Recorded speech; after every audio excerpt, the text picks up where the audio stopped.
امام ربانی مجد الثانی شیخ احمد فروقی سرہندی آپ ارشاد فرماتے ہیں، جس بندے نے رمضان ٹھیک گزارا، جس بندے نے رمضان کو سنبھال لیا، اس بندے نے ساری زندگی کو سنبھال لیا، سارے سال کو سنبھال لیا۔ اور جو بندہ ان دنوں کو ضائع کر بیٹھا، اس کا آنے والا سال ضائع ہو گیا۔ ان دنوں میں سحری تو کرنی ہے، تو بندہ تہجد بھی پڑھ لے، روزہ رکھنا ہے، مسجد میں آنا ہی آنا ہے، تو نوافل بھی ادا کر لے، تلاوت قرآن کریم بھی کر لے۔ اگر وہ بندہ روزانہ کے 5 سپارے بھی پڑھتا ہے، ہر نماز کے بعد 1 سپارہ بھی پڑھتا ہے، تو دن کے 5 سپارے پڑھے جاتے ہیں۔ اگر 5 سپارے پڑھتا ہے تو کتنے دنوں میں ختم قرآن ہو گیا جی؟ کتنے دنوں میں؟ 6 دن میں، آسانی کے ساتھ، مشکل میں نہ پڑے۔ ہمارے جو بزرگ تھے وہ بابے جو حقہ پیتے تھے، جب رمضان کا چاند دیکھتے حقہ کھول دیتے، اب حقہ نہیں پینا، اپنے تمام سفر جو تھے وہ چھوڑ دیتے۔ اور اعتکاف بڑی اکثر میں لوگوں کے گھروں میں جاتا ہوں تو میں دیکھتا ہوں جن کو جو سالک نہیں ہیں ان کے گھر جاؤں تو وہ تہجد میں نفل پڑھیں، تو میں ان کو پوچھتا ہوں کہ بابا جی نفل کب سے پڑھتے ہیں؟ وہ کہتے ہیں بس جی جوانی میں اعتکاف کرتا تھا، بس وہاں سے عادت پڑ گئی۔ اکثر لوگ جو اعتکاف کرتے ہیں وہ تہجد پڑھتے ہیں، اور اکیلا یہ نہیں ہے اعتکاف کرنا کہ صرف رمضان میں اعتکاف کرنا، ہمارے بہت سارے بزرگ جو تھے وہ غیر رمضان میں بھی اعتکاف کرتے تھے۔ اعتکاف کرنے کی وجہ یہ ہوتی تھی کہ میرے معمولات جو ہیں وہ ٹھیک ہو جائیں۔ جو آگے پیچھے ہوتا ہے نا گڑبڑ ہو جاتی ہے، جیسے گاڑی ہوتی ہے ہم چلاتے رہتے ہیں، اس کے بعد کہتے ہیں جب گاڑی ہوں ایک دن یار انہوں ذرا ورک شاپ تے لے کے جا، انہوں کاریگر ذرا ہاتھ مار دے، ان ذرا ٹیوننگ ہو جائے۔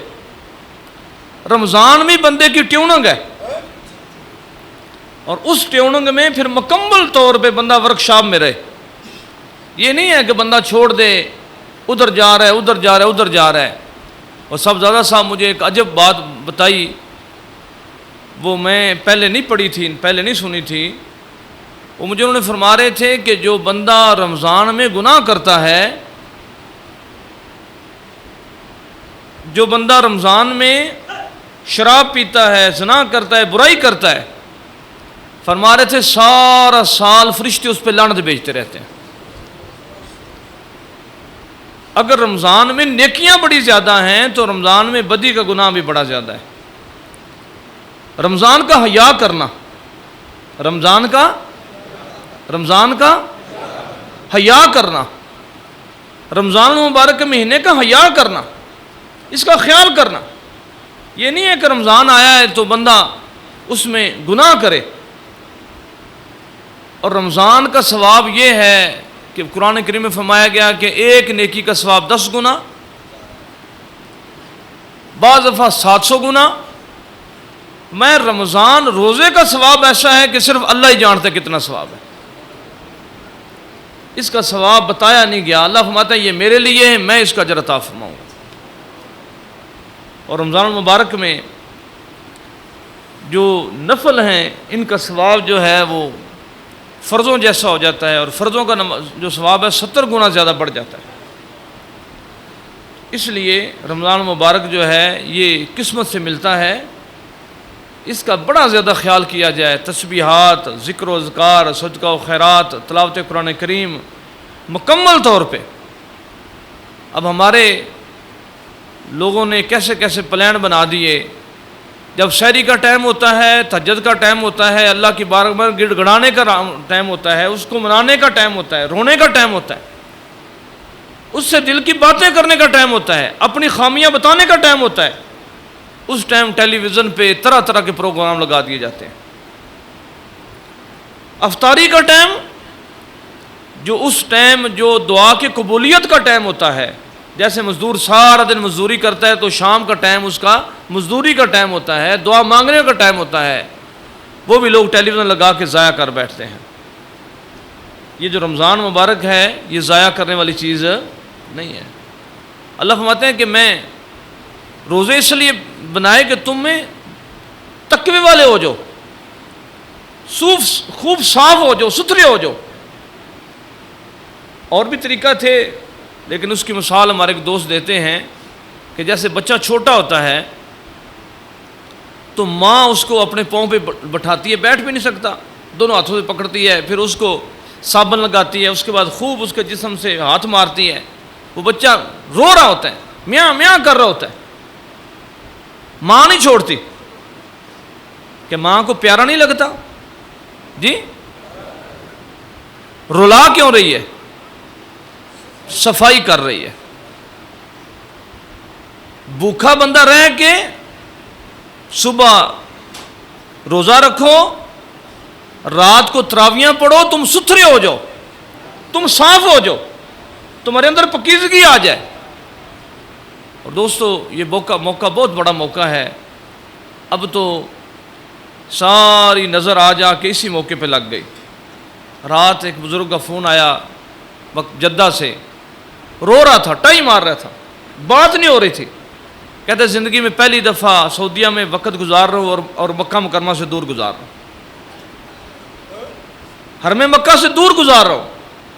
کہتے کبھی ایسا نہیں ہوتا کہ میں سعودیہ میں ہوں اور یہ دن جو ہے میں وہ کعبۃ اللہ میں نہ گزارتا، مدینہ المنورہ میں نہ گزارتا، دن رات اسی کام میں رہتا۔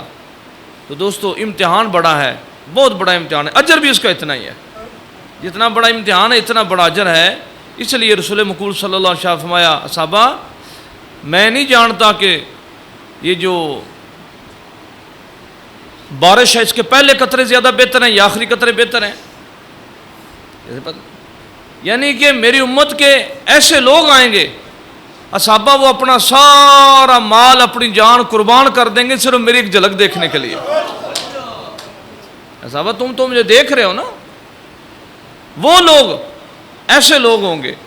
تو دوستو اس دور میں بڑے پارے لگ گئے، بڑے معاملات عجب ہو گئے، اور اگر آپ کو گھروں میں تراویاں پڑھنی پڑیں حافظ قرآن مہیا کریں، مسجدوں میں پڑھنی حافظ قرآن مہیا کریں، اور اس رمضان کو بڑے اہتمام کے ساتھ۔ مولانا روم رحمۃ اللہ علیہ فرماتے ہیں کہ ایک دن میں سوچنے لگ پڑا باقی زندگی کتنی ہے، سوچا کہ بڑی صحت ہے، معدہ میرا ٹھیک ہے، جگر ٹھیک ہے، طبیعت ٹھیک ہے، نیند ٹھیک ہے، درد کوئی نہیں ہے، اب بھی اور 60-70 سال چلے گی۔ پھر فرمایا کہ میں سوچا کہ بھئی سانس کا کیا ہے، جو اندر ہے اندر رہ جائے، باہر ہے باہر رہ جائے، بندے کا کیا پتہ ہے، بندے کو کھانسی آتی ہے بندہ فوت ہو جانا، چھینک آتی ہے بندہ فوت ہو جائے، بندے کا کیا ہے۔ کئی بندے صحت مند سوئے اٹھ نہ سکے۔ فرماتے ہیں پھر میں نے سوچا کہ زندگی باقی کتنی ہے، پھر سمجھا کہ باقی ایک لمحہ ہے بس۔ میں پھر میرا دل اس میں مطمئن ہو گیا کہ باقی 2 دن ہیں، صرف 2 دن۔ مت اب 2 دنوں کو کیسے گزاروں؟ مت پھر میں نے کہا کہ اپنا جو لک ہے نا باندھ لو اور اللہ کی عبادت اطاعت کی طرف لگ جاؤ۔ دوستو نبی صلی اللہ علیہ وسلم ایک وقت آئے گا قیامت کے نزدیک فتنے بڑے ہو جائیں گے، بڑے فتنے ہوں گے، اتنے فتنے ہوں گے کہ فتنے در فتنے ہوں گے۔ فرمایا کہ فتنوں کو دیکھنا نہ، فتنوں کی طرف نظر نہ کرنا ورنہ تم فتنوں میں مبتلا ہو جاؤ گے۔ کئی دفعہ کوئی بندہ میسج بھیجتا ہے، ساتھ فون کرتا ہے، سرکار میں نے فلانا میسج بھیجا آپ کو ذرا دیکھیے گا۔ بندہ ایک میسج دیکھتا ہے، ساتھ 2 اور آ جاتے ہیں۔ یہ فتنے ہیں، یہ فتنے ہیں کہ بندوں کے 3 گھنٹے لوگ ٹیلی ویژن پہ بیٹھے ہوئے ہیں۔ مجھے اگلے میرا دوست بتا رہا تھا کہ ایک گیم نکلی ہے، بعض بچے جو ہیں جوان بچے جن کی عمر 15-16 سال سے لے کے 22-23 سال تک ہے، کہتے ہیں وہ گیم میں 3 دن گیم دیکھتے رہتے ہیں، نہ سوتے ہیں، نہ لیٹتے ہیں بس بیٹھ کے وہ موبائل پہ گیم کھیلی جا رہے ہیں، اور وہ کہتے ہیں کہ ایک بندہ نہیں کھیلتا، وہ 3-4 دن جو ہیں، پھر جب وہ بے ہوش ہو کے گر جاتے ہیں تو بس سوئے ہوتے ہوئے گیم کی باتیں کرتے ہیں۔ یہ فتنے ہیں دوستو، ان فتنوں سے بچ کے اپنے بچوں کو قرآن کی طرف لے کے آؤ، اور یہ ہمیں جو اللہ نے نعمتیں دی ہیں نا، اس کا ہمیں شکر ادا کرنا چاہیے۔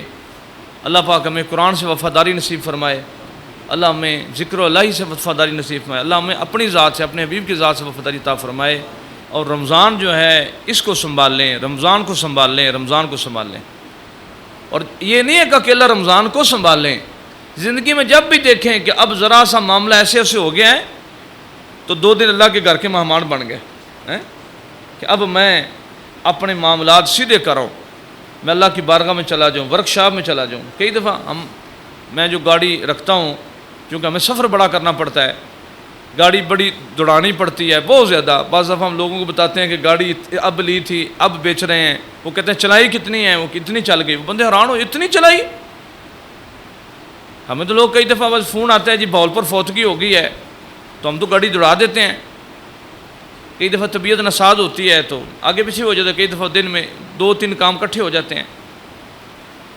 لیکن ہماری گاڑی کا ٹھیک رہنے کا مین وجہ یہ ہے کہ ہم اس کو کاریگر کے پاس بیچتے رہتے ہیں، اس کا تیل پانی کا خیال کرتے رہتے ہیں۔ اے بندیا تم ہی اپنی گڈی دا خیال کر، تیرے بھی انجر پنجر جڑے نے انہاں دا خیال کر۔ جس مالک نے ایک گڈی بنائی ہے انہیں نال ایک کاپی دیتی ہے، اس کاپی چ ویکھ کے رمضان دا خیال کرو، رمضان نو صحیح گزارو، رمضان تے بڑی توجہ دیو۔ میں حیران ہوں کہ وہ بدمائیاں جو حافظ نہیں تھیں انہوں نے رمضان میں 10 پارے دن میں پڑھے، 10 پارے پڑھے، اس سے بھی زیادہ پڑھے، لیکن آرام سے، سکون سے، محبت سے، اخلاص کے ساتھ اس کو کیا جائے۔ رمضان کو ضائع نہ کریں، رمضان کو ضائع نہ کریں۔ دوبارہ پھر میں دہرا دوں، یہ بات آپ پلے بن لیں، کاغذ میں لکھ کے اپنے گھروں میں لگا دیں، کتنے دن جتنے دن رمضان ہے۔ کہ مجدد الثانی رحمۃ اللہ علیہ فرماتے ہیں، مجدد الثانی کا قول مبارک نیچے ہو، نبی صلی اللہ علیہ حدیث پاک اوپر ہو، اور نبی صلی اللہ علیہ وسلم کا یہ فرمان کہ اللہ فرماتا ہے روزہ میرے لیے ہے اور اس کا اجر بھی میں دوں گا۔ کریم نبی صلی اللہ علیہ وسلم نے فرمایا کہ جو بندہ اخلاص کے ساتھ، نیت کے ساتھ، ترغیب و ترہیب میں یہ حدیثیں ہیں، ثواب کی نیت کا روزے رکھتا ہے، اللہ پاک پچھلے اس کے تمام گناہ معاف فرما دیتا ہے۔ بعض بندے کہتے ہیں کہ وہ گناہ جو ہیں وہ صغیرہ ہیں، بعض علماء فرماتے ہیں کہ گناہوں کا نام ہے، اب اس کے صغیرہ بھی آ گیا، کبیرہ بھی آ گیا، یہ اللہ بہتر جانتا ہے۔